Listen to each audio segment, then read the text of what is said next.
Hey guys, you hear that? It's the sound of sleigh bells. Santa's coming, snow's falling. It's gonna be a good Christmas. Or at least for most people. Some other people don't have such nice Christmases. They kill their mom and turn them into cookies and sit there dipping them into milk as the police arrest them and take their half-breed siblings. That's what life's been like for Scott and I. And also for the cast of this movie, Black Christmas. Also known as Black Xmas. The remake of the classic Black Christmas. So, Black Christmas, the remake of the classic Black Christmas.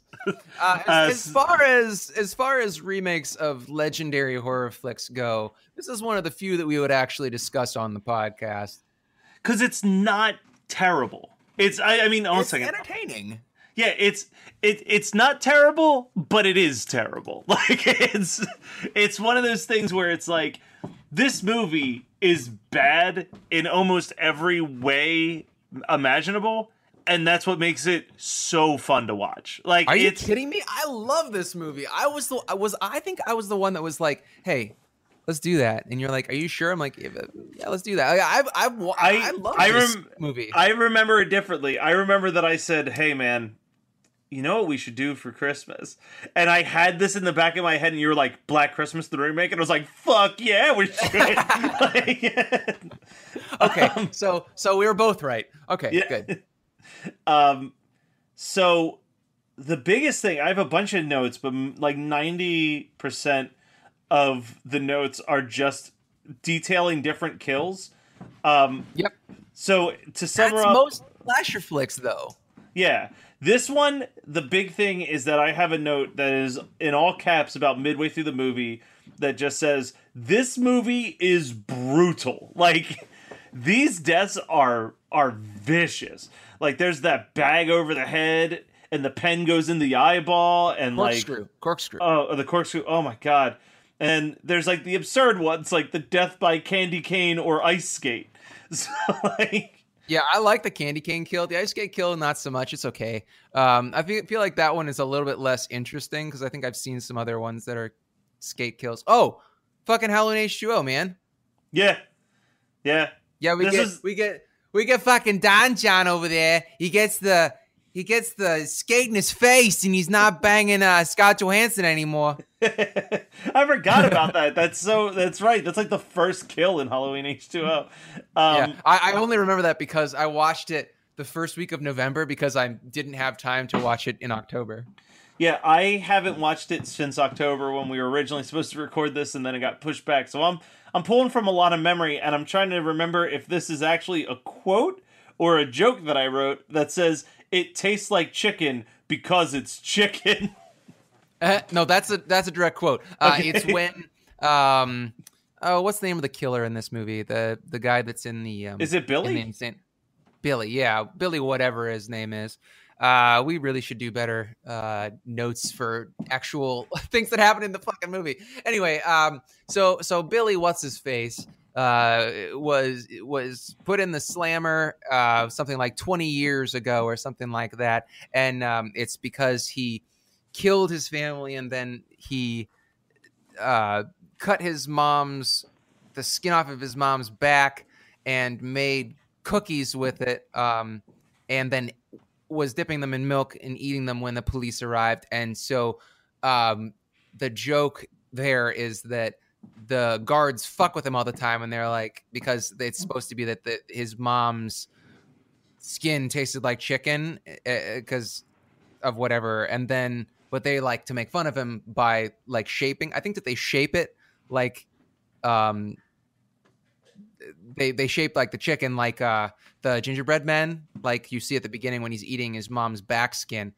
Which actually, I don't think that you'd be eating skin. Like, why would you eat skin? Why wouldn't you eat meat? Like the meat of the... I don't know. He's insane. It doesn't really matter, I guess. I really can just turn my brain off when it comes to this flick. But in any case, I think that they fuck with him by making chicken skin look like the gingerbread mom skin. That's the joke there. Wow. Sorry about that. This is going to be one of those episodes. So the first question I have in this movie is, has there ever been a hotter sorority? I don't know, man, but God, you got Michelle. Oh my God, this is an embarrassing note that I have. Sorry, anyone who will be offended by this, but I have a note that says this cast is ... stacked. Michelle Trachtenberg, Mary Elizabeth Winstead, Lacey Chabert, and Katie Cassidy.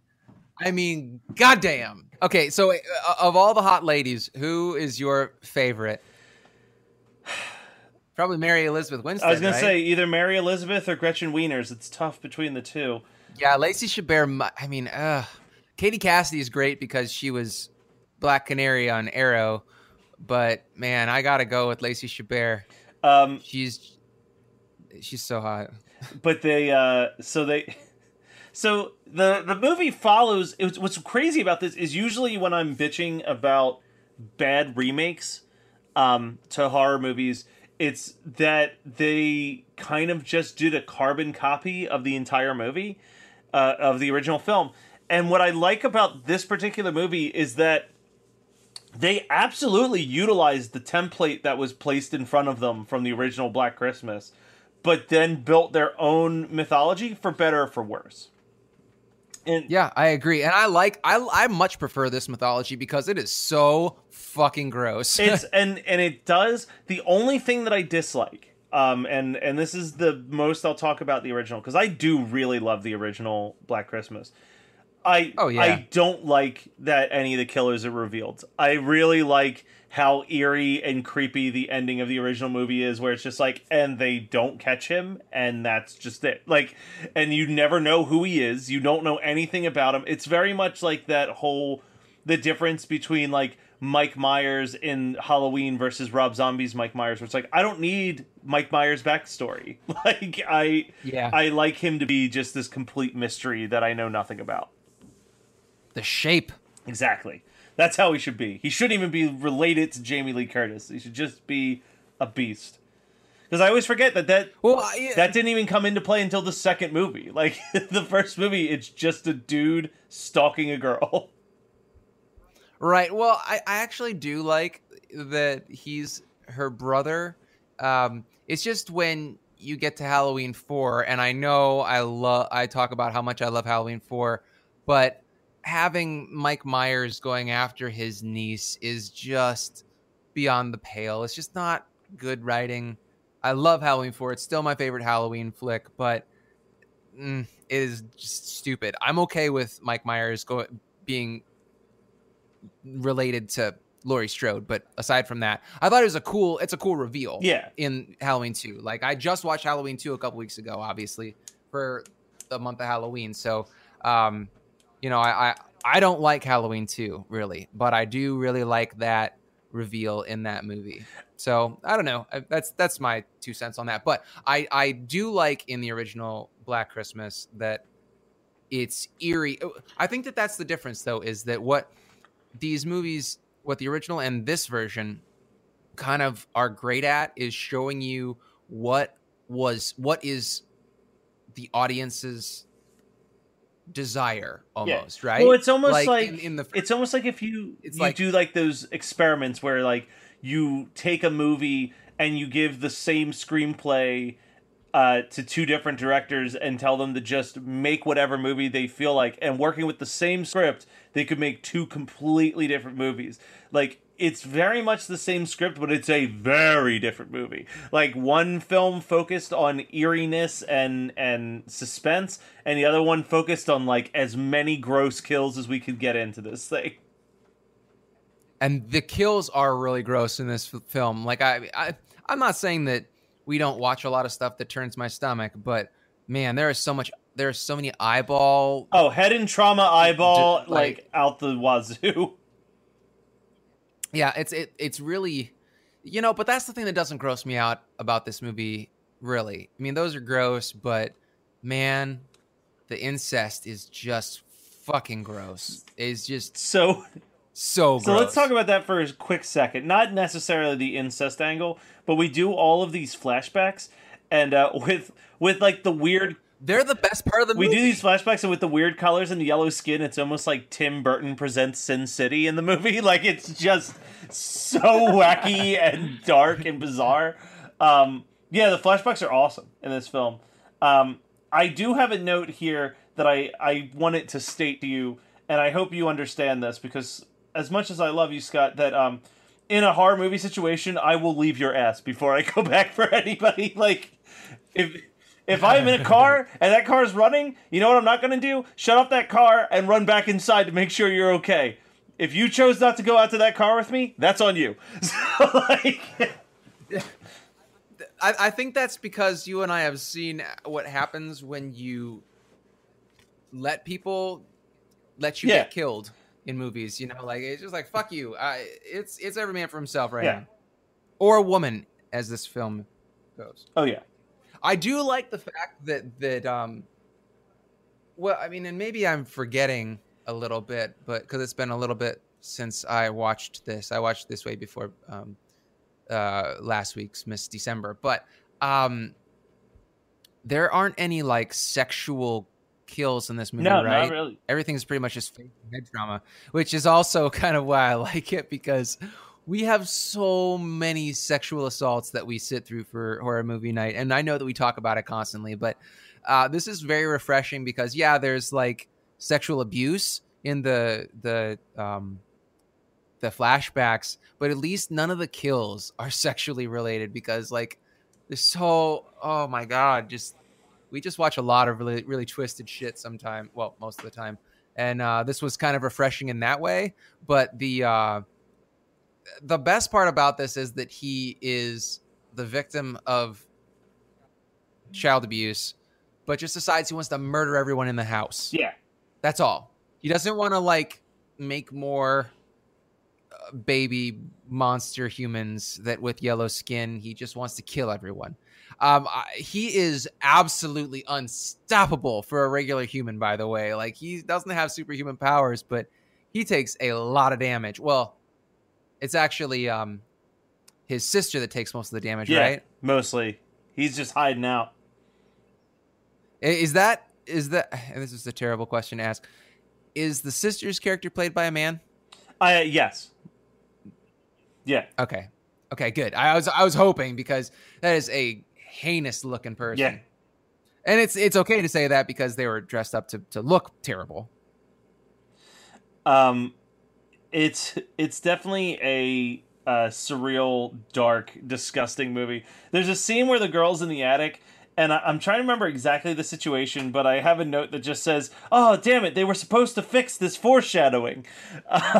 It's like there's so many lines near the end of the movie where they're just like quickly laying down the pieces of like, "Oh shit, this has faulty wiring. Oh man, I hope that this floor doesn't give in." Like, it's just like hinting to all of the ways of escape and to kill this guy immediately.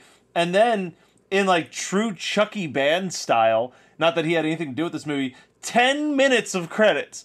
10 minutes of closing credits to this movie. Yeah. Are you serious? Oh man, it took a lot. It took a village to make this thing. It's not that long of a movie. It's like an hour and 10, maybe an hour and 15, and then 10 minutes of credits. And also, I found out that this movie is advertised as a Final Destination film in Japan, which I just think is bizarre in every way. Yeah, I can't parse that in my brain. I honestly don't know why they would say that, but it's Japan, so whatever. So, okay, there are four brutal kills in the first 15 minutes. Oh, yeah. That's wild. Yeah. I love it. That's what I'm saying about, like, in the 70s, when Black Christmas came out, the original came out, I feel like it was more about being brooding and dread and the feeling of, like, a home invasion. Whereas this movie is just like, it came out, was it 2006, right?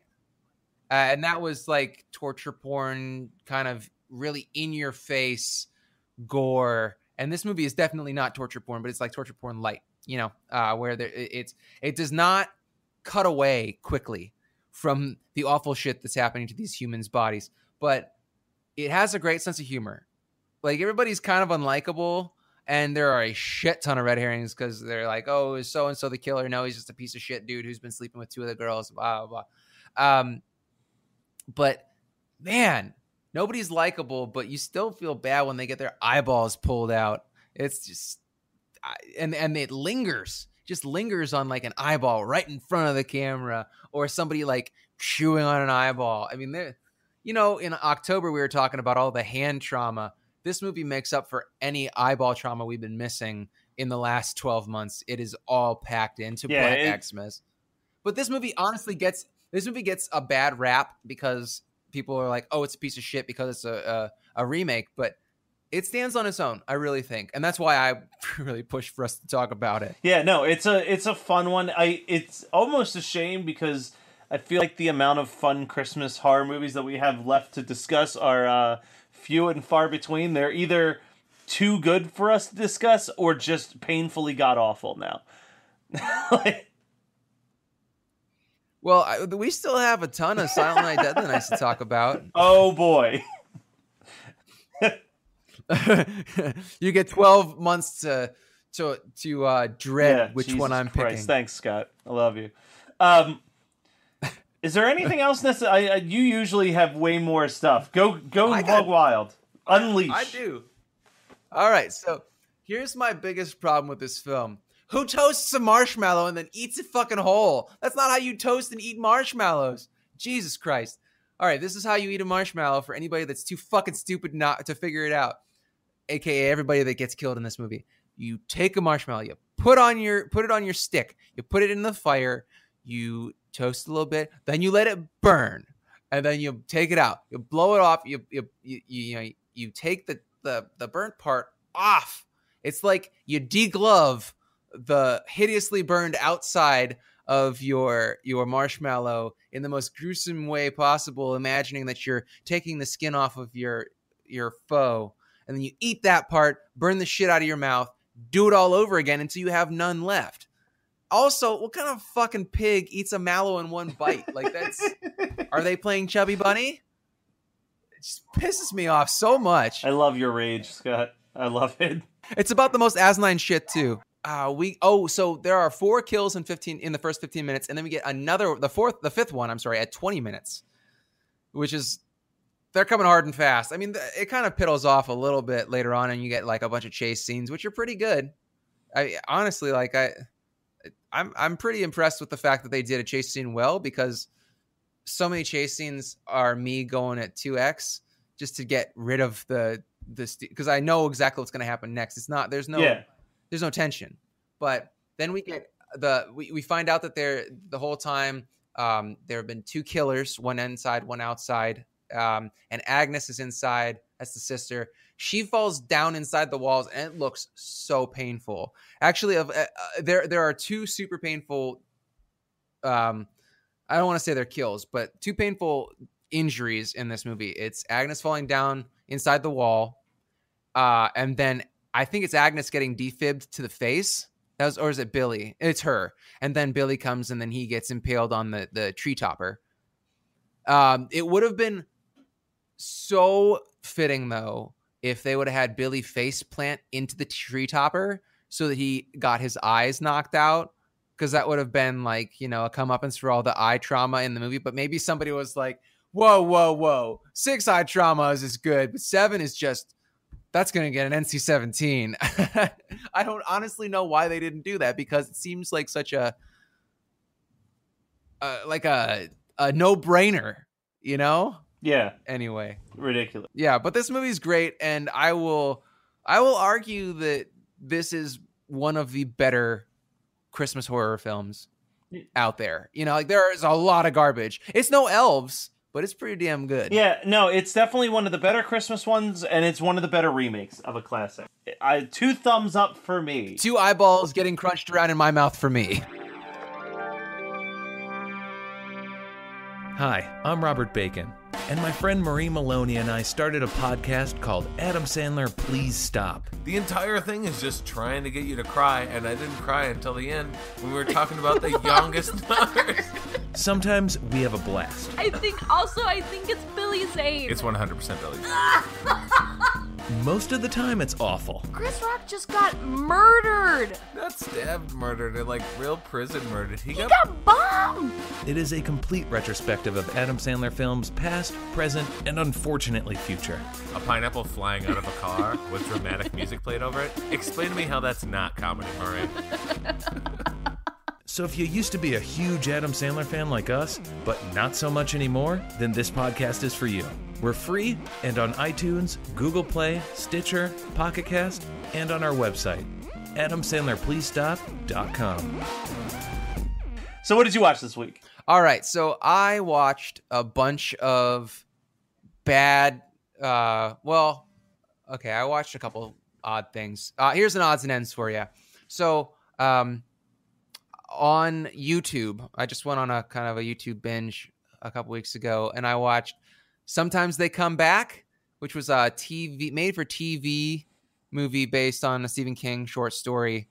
And I never watched it when I was a kid because it's a stupid story. First of all, it's about these greasers that are like terrorizing this town, and they then get run over by a train, and then their ghosts come back to haunt the brother who like watched them get murdered or whatever. And it as much as I love 50s style, greaser characters and such, that movie was, I had it on my second screen as I was working from home, and that was even hard. I was barely paying attention. I was like, man, I feel so bad for whoever had to edit this because it was painful. So then I watched The Ambulance, which is it's a thriller. It's like an action flick. I thought it came up as a reference, like on the YouTube suggestions after I watched Sometimes They Come Back, because I was like, oh, it must be a horror movie. No, it's just a thriller about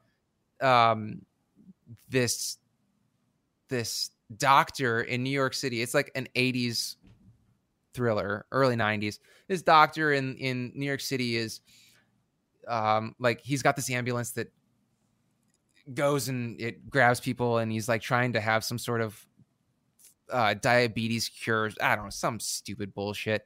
The only reason I sat through the whole thing was because I thought that there were going to be some cool kills or something because of the box art and the fact that Jay Chataway did the soundtrack for it. He's the guy that did the music for Maniac.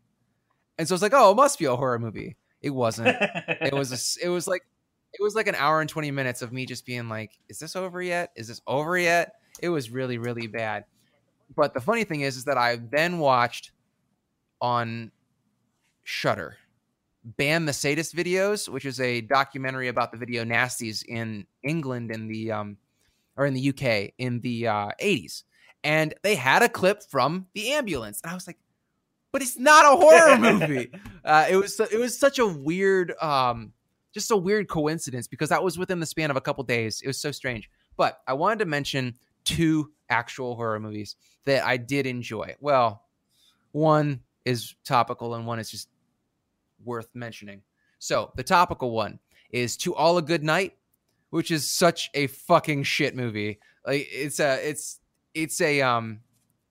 Christmas horror from like 1981 or something like that, maybe 83. It looks like it's old, and it's just, have you ever seen it? No, but I'm wondering if it's also Christmas Evil. No, it's not. I'm okay, because I know Christmas Evil had like 3 or 4 other names. No, To All a Good Night even has like the worst cover art, or the poster art is just, it looks like a 5-year-old with a crayon. It's so bad.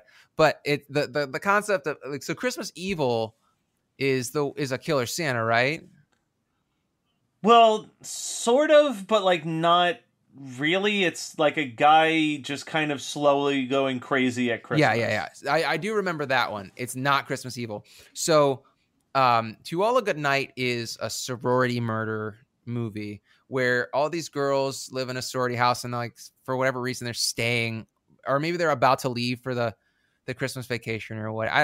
I've seen it like 3 times and I still can't remember the storyline because it's so bad and the acting is terrible, but there's some nudity and there's some kills. So at the end of the day, all it is like the house mother, I think it was her daughter, got murdered at the house, and so it's like she's killing all the girls and making it look like it's the murdered daughter, something like that.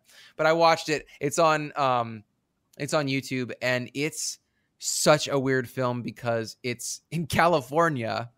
So it's supposed to be Christmas, but it's like they're wearing shorts and shit. And you're like, you just did this movie in July, probably on a shoestring budget of like $3,000 with a 2-week schedule and no script just to get this pushed out for like a Christmas release. It is abysmal. It's not the worst Christmas horror movie, but it is up there. So I just Googled it, or I went on the Wikipedia page for it. So it is from 1980. Okay. It's directed. This is crazy. The director of the movie, and I'm pretty sure he only directed this movie, is the actor who played Krug in Last House on the Left. Oh, Krug! And Ferret in Swamp Thing. Oh God, man, that guy he did not choose wisely with his film credits. No, but the thing that sucks so bad for him is that like Swamp Thing, people thought was going to be a big deal, and it wasn't. And then, like, you know, he got Swamp Thing because he did Last House on the Left, and both of those films are early Wes Craven movies. Yeah, so man, he chose poorly, really poorly. Apparently, he wrote a song for Cabin Fever, like the original Cabin Fever or the remake Cabin Fever. Yeah, he's got a bunch of music credits here. Huh. He wrote the music for Last House on the Left. He was the main composer for Roger and Me, and he did the music for Cabin Fever. Wow. Well, thanks for that assist to an ailing horror D-lister, Eli Roth. You're such a swell guy. Man, I fucking hate Eli Roth. Have I ever told anybody on this podcast how much I hate Eli Roth? All right, so the last thing I want to talk about, and I'm like I said last week, I'm just burning through this shit because I have so much to talk about. The last thing I want to talk about is a movie called Last Girl Standing. I watched it in November, and I wanted to mention it because it came up on Shudder as a like a suggestion, and I was like, this looks just like the screenplay that I have kind of in pieces that'll never probably amount to anything. I have no expectation that I'm ever going to actually be a published screenwriter with any sort of credits to my name. You know, I gave that dream up a long time ago, and I just talk about horror movies with you. So anyway, I did back in, I want to say May, I released that song Anniversary, which is a theme song for a speculative horror movie called Anniversary, which would be a slasher flick that's kind of talking about what happens after the horror movie. You know, like the girl, the survivor girl lives, but at what cost? Like, you know, how fucked up is her body? How fucked up is her mind? Is she on meds? Like, is it like PTSD? Blah, blah, blah. And so this movie, Last Girl Standing, is kind of the same idea. And can I spoil it for you, Matt? Go for it. Okay. And also, anybody that's listening, you should still watch it, but maybe just like fast forward 30 seconds. She starts killing people. She's hallucinating that the killer is back, even though she killed him a year previously or something like that. And then she kills like all of her new friends. So anyway, that's that movie. It's very, very different from what I would have done. And I felt like it was very cheap. Like I felt like the script itself was such a cheap way of dealing with the idea of PTSD and trauma in general and like anxiety disorders and depression that I really was upset by it. Not in like this movie moved me, but rather that I felt like they had the opportunity that I didn't have. I probably will never have because they had a budget and they had all the tools for them to make an insightful piece of modern slasher horror. And instead, they just made her the monster, and it really bugged the shit out of me.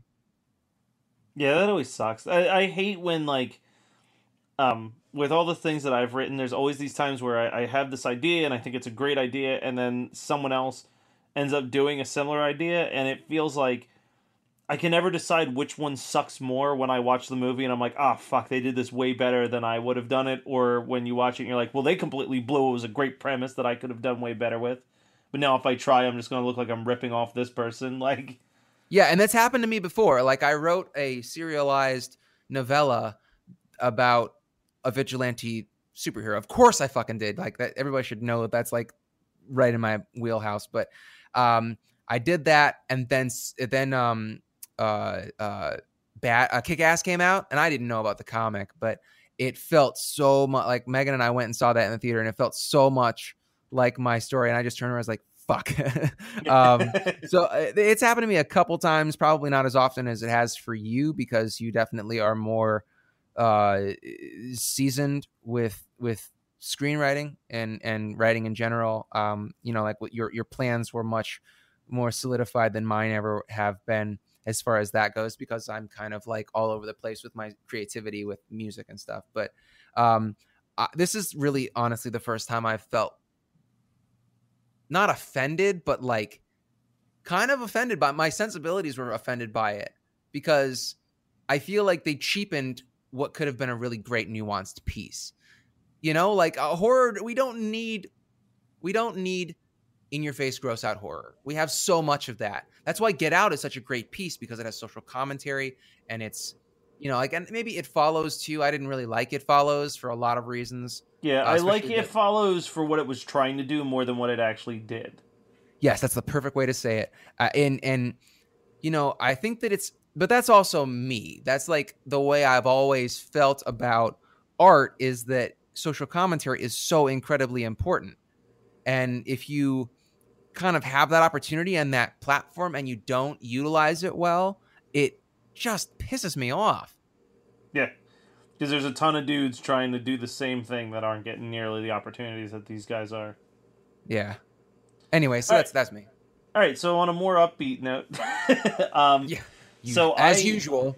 Yeah, so the two things that I watched that I want to talk about, one is a children's movie, but it's worth talking about because it is fucking fantastic. Pixar has done it yet again. Coco is so good. Skip the Frozen short. That's the first 20 minutes of the movie.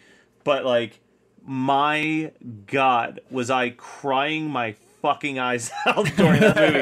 It was so good. It was so touching. It was so funny. It was so smart. And, like, Scott, I think you'll love it. The music in it's incredible, but it's the short version of it is basically, it's about a kid in Mexico, and his great grandmother's father was a musician who chose music over the family and left to pursue a music career. And because of that, music is banned in their family, and instead they became shoemakers. And no one in the entire family has ever played music or even listened to music. They avoid it at all costs. But he loves music and wants to be a luchador. So on a luchador? Sorry, not luchador. Sorry, a mariachi. He wants to be a famous mariachi. And on I can never pronounce this correctly, but the Day of the Dead, De los Muertos? Dia de los Muertos. Yes. On that night, he manages to transfer over into the land of the dead, where he can try to find the grandfather that abandoned his family, to basically have a conversation with him about what should he do. Was choosing music over family the right choice or not, kind of thing. And it is like just fucking heavy. Like, it just, like, there are moments that just hit me, especially with being a person who's so, like, has such close connection with my grandfather, and him being like a big musician. It has, like, hits all of these really great moments and emotional points, and then all the songs are just great. So check out Coco. It's fun. The other movie I saw... I want to say one thing. Natalia Cordoba, I believe her last name is. She plays Yo-Yo on Agents of S.H.I.E.L.D., is in that movie. She's one of the voices for in Coco. So it was on my radar. And I'll tell you what, Disney is pushing that movie so hard, because every Guitar Center in the entire country has a has a bunch of guitars that are Coco guitars, and they're very, very inexpensive. And it's great to hear that that movie is super popular or super well done and hopefully popular with young children, because I think it's going to get a bunch of kids into playing guitar, because the size of those guitars that they have are the half size or maybe they're quarter size guitars. So they're kid size guitars. Yeah. I think a lot of kids are going to be getting those for Christmas for Christmas this year. And I mean, it goes without saying, Pixar so rarely strikes out when it comes to like their movies. They very rarely talk down to the audience, which is what I like about their movies, is that it doesn't feel like I'm watching a kid's movie when I watch a Pixar film. The other movie that's a horror movie that I want to talk about, and I know that you are also a fan of this, is I finally saw WNUF Halloween Special. Yeah. Dude, that movie, at first I wasn't sure how to feel about it. But when that movie gets going, that movie's fucking awesome. By like the second act and beyond is great. Like that is going to be a new Halloween tradition in the Kelly house. That movie's super fun. And what about? I'm talking to the director because he lives not too far from me. It was shot almost entirely in this area, so maybe one day we'll have a bonus episode where we're sitting there talking with him about that movie, because the movie is a delight, and it's available in Shudder still. I'm just gonna put it out there. If we can get him for our Halloween episode 2018, and we talk about WNUF, that would be just like, that's the only way to top Monster Squad for episode 100. I'm just gonna say it. Fair enough. I'll accept that. But that's all I've got for this week. So, Merry Christmas, guys. I hope you enjoy the holiday. We have a New Year's Eve horror film coming out. Not New Year's Evil, because we already covered that. It will not be. But we will have a New Year's Eve movie next week. And on January 1st, we'll release yet another bonus episode, the final of the 3 live events from many, many years ago that Scott and I did. So stay tuned for all that. But we were talking about Black Christmas 2006. We had a great time. We'll be back next week. Stay tuned. Love you guys. Peace.